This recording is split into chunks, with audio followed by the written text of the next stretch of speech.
রাতের আধার নামে। তারপর সে আবারও মানুষ রূপ ধারণ করে।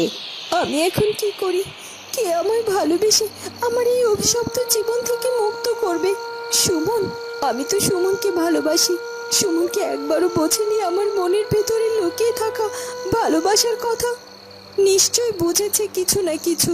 আমি সুমনের কাছে যাব আর আমার ভালোবাসার কথা ওকে খুলে বলবো। সবকিছু শোনার পরও নিশ্চয় আমার অভিশপ্ত জীবন থেকে আমাকে মুক্ত করবে। এরপর কুমারী জঙ্গল থেকে তাড়াতাড়ি করে চলে যায় মোড়ল বাড়িতে। মোড়ল বাড়ির অন্দরমহলে মোড়ল গিন্নি আর সুমন উপস্থিত ছিল। আর সবাই কুমারীকে দেখে অনেক বেশি রেগে যায়। কিরে কুমারী, রান্না বান্না সেরে তুই কোথায় হাওয়া হয়ে গিয়েছিলিস বলতো? আত্মীয় স্বজন এসেছিল, তাদের আপ্যায়ন করতে আমাকে কত কষ্ট করতে হয়েছে। তুই না বলে এভাবে কোথায় চলে গিয়েছিলিস? কুমারী কারো কোনো কথার জবাব না দিয়ে সোজাসুজি সুমনের সামনে গিয়ে দাঁড়ায় আর সুমনকে গিয়ে তার ভালোবাসার কথা জানিয়ে দেয়। কুমারীর কথা শুনে সুমন যেন আকাশ থেকে পড়ে এবং উপহাসের মতো হেসে সে কুমারীকে জানায়, কি ভাবছিস? তোর মতো ছোট লোক ঘরের মেয়ে ভাবলো কি করে যে তুই আমায় ভালোবাসলে তোর ভালোবাসার ডাকে আমি সাড়া দেব? আর যত সব আজগুবি গল্প বানানোর জায়গা পাসনি, তাই না? কি সব ভুলভাল কথা বলছিস? তুই ফুলবন্দি হয়ে আছিস, ফুলকুমারী হয়েছিস, হ্যান ত্যান আরো কত কি। এইসব নাটক অন্য কোথাও গিয়ে কর। আর হ্যাঁ, আজকে এই মুহূর্তে বাড়ি থেকে তুই বেরিয়ে যা, আর যেন এই বাড়ির চৌকাঠে তোর পা না পড়ে। ফুলকুমারী ভীষণ কষ্ট পায় তার ভালোবাসার মানুষের মুখ থেকে এই কথা শুনে। তারপর সে কাঁদতে কাঁদতে মোড়ল বাড়ি থেকে বেরিয়ে পড়ে। ফুলপরি তো আমায় অভিশাপ দেয়নি, বরং তিনি আমায় এই অভিশপ্ত জীবন থেকে মুক্তি দিয়েছে। এরকম জীবন নিয়ে বেঁচে থাকার থেকে ফুল হয়ে ফুলবন্দি হয়ে ফুলকুমারী হয়ে সারা জীবন হাওয়ায় দোল খেয়ে বেঁচে থাকাটাই অনেক ভালো। আমি আর চেষ্টা করব না ফুল থেকে মানুষ হওয়ার। এরপর কুমারী আবারও হারিয়ে যায় জঙ্গলের গহীনে। তারপর সে সারা জীবন ফুলকুমারী হয়ে বেঁচে থাকে। ধীরে ধীরে মেয়েটি দিনের বেলায় এক ফুল গাছে ফুল হয়ে ঝুলে থাকে। সবাই তাকে ভুলে যায়, কেবল রাতেই সে ফিরে আসে মানুষের রূপে। তখন জঙ্গলের এখানে ওখানে ঘোরাঘুরি করেই সময় কাটায় সে। এভাবেই জীবন পার হয় তা। কিন্তু অভাগী ফুলকুমারী তো আর জানতো না যে এক রাজকুমারের আগমন তার জীবনকে বদলে দিতে পারবে কোনো একদিন। বুঝলে সৈন্যরা, রাজপ্রাসাদের চার দেওয়ালে বন্দী হয়ে থাকার চেয়ে ভিন্ন রাজ্যে ভ্রমণ করা অনেক ভালো। এতে জ্ঞানের বিকাশ ঘটে। হ্যাঁ রাজপুত্র, আপনার সঙ্গে আমাদেরও রাজ্য ভ্রমণ করতে ভীষণ ভালো লাগে। শুনুন রাজপুত্র, এই জঙ্গলের গহীনে এক জায়গায় দারুণ সুন্দর একটা ফুলের বাগান আছে। মানুষের দ্বারা তৈরি নয় সেই বাগান, আপনা আপনি তৈরি হয়েছে। লোকের মুখে শোনা যায় এটা নাকি ফুলভরির বাগান। আচ্ছা, তাই নাকি? চলো তাহলে আমরা আজ এই ফুল বাগানটিতে ঘুরে আসি।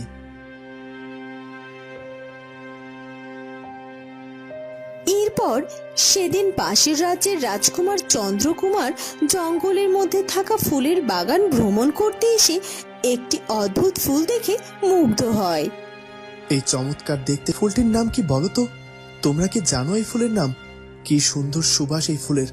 আমি তো আগে কখনো এই ফুল দেখিনি।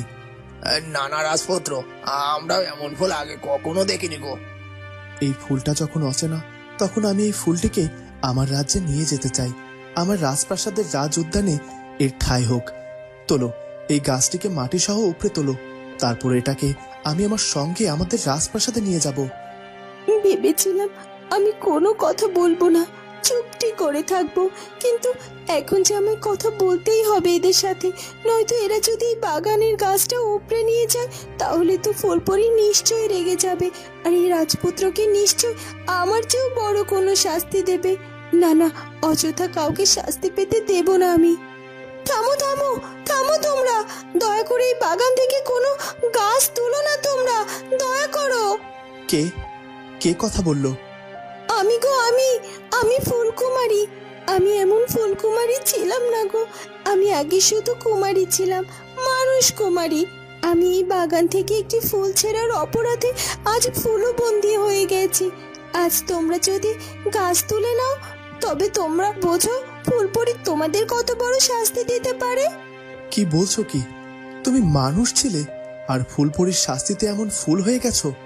তবে তোমায় মুক্তি করবার কোনো উপায় কি নেই? না না, এই সামান্য অন্যায়ে তোমাকে এত বড় শাস্তি ফুলপরি দিতে পারেন না। কোথায় সেই ফুলপরি? আমি ফুলপরির সাথে কথা বলবো, তোমায় মুক্ত করবার জন্য অনুরোধ করব তাকে। ফুলপরির সাথে কথা বলে কোনো লাভ নেই। আমি এখান থেকে কখনো কোনো দিনও মুক্ত হতে পারবো না, কারণ আমার মুক্ত হওয়ার পথ যে বন্ধ। আমার যে ভালোবাসার মতো কেউ নেই, তাই আমি কখনো কোনো দিনও এখান থেকে মুক্তি পাবো না, কখনোই না।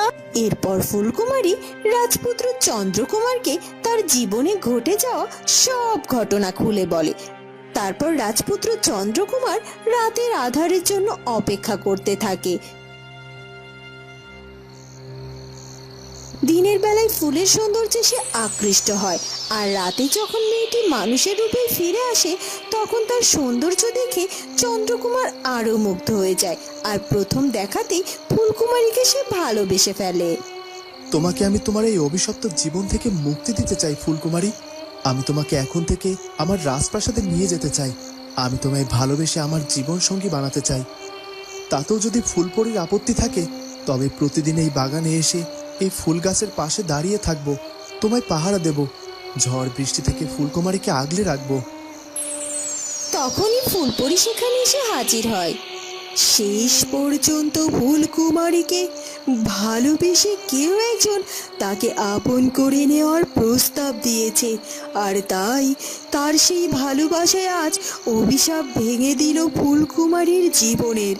যাও ফুলকুমারী, তুমি তোমার ভালোবাসার মানুষের হাত ধরে সুখের জীবনের দিকে এগিয়ে যাও।